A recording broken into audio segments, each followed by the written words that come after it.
मुश्किल समय में धैर्य नहीं खोना चाहिए। एक बार एक व्यक्ति दिन भर मजदूरी करके पैसे कमाने के पश्चात अपने घर की तरफ जा रहा था। सर्दियों के दिन थे और शाम ढल चुकी थी। सर्दी से बचाव के लिए उसने चादर ओढ़ रखी थी।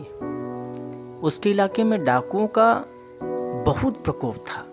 अक्सर डाकू लोगों से उनका धन और कीमती सामान लूट कर ले जाते थे। वह व्यक्ति शारीरिक रूप से मजबूत और ताकतवर था। जब वह अपने घर की तरफ जा रहा था, तभी एक डाकू अचानक उसके सामने आ गया और उसको बंदूक दिखाकर कहने लगा कि जो कुछ भी है तुम्हारे पास मुझे दे दो।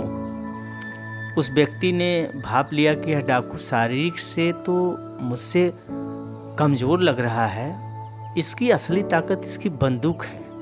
अगर किसी तरह मैं इसकी यह ताकत ख़त्म कर दूं, तब ही इससे जीत सकता हूं। उसने अपने पैसों वाली पोटली निकाली और उस डाकू को देकर रोने गिड़गिड़ाने लगा। वह व्यक्ति डाकू से कहने लगा कि मेरी पत्नी बहुत झगड़ालू है, उसने मेरा जीना हराम कर रखा है। अगर मैं आज बिना पैसों के घर गया तो वह फिर से मुझसे झगड़ा करेगी कि मैंने जुए में पैसे हरा दिए होंगे या फिर किसी वेश्या को दे दिए होंगे। आप ऐसा करो कि मेरी टोपी में गोली मार दो ताकि मैं बता सकूं कि मेरे पैसे डाकू लूट ले गए। डाकू उसकी बातों में आ गया और उसने टोपी में एक गोली मार दी। अब वह व्यक्ति कहने लगा कि घर परिवार को लगना चाहिए कि मुझ पर बहुत शक्तिशाली डाकू ने हमला किया था, इसलिए मेरे कोट में भी गोली मार दो। व्यक्ति ने कोट उतारा और डाकू ने उसमें गोली मार दी। जब जैसे ही डाकू जाने लगा, वह व्यक्ति बोला कि आप मेरी एक प्रार्थना और मान ले और मेरी चादर में 2-4 गोलियां और मार दें। डाकू ने जाने की जल्दी में उसकी वह बात मान ली।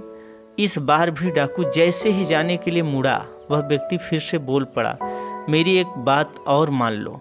डाकू गुस्से से तमतमा उठा और कहने लगा कि अब बस कर, आगे तेरी पत्नी और परिवार के चक्कर में मेरी सारी गोलियां खत्म हो गई।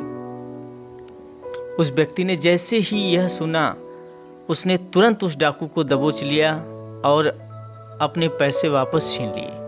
इस प्रकार उस व्यक्ति ने कठिन समय में धैर्य और संयम बनाए रखा और अपनी सूझबूझ से उस डाकू से अपने पैसे हासिल कर लिए।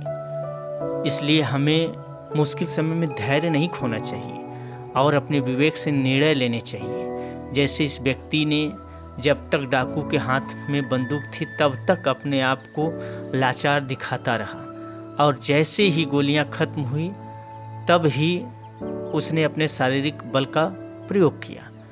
आशा करता हूं दोस्तों कहानी पसंद आई होगी। अगर कहानी पसंद आए तो please like, subscribe, share, comment ज़रूर करिएगा।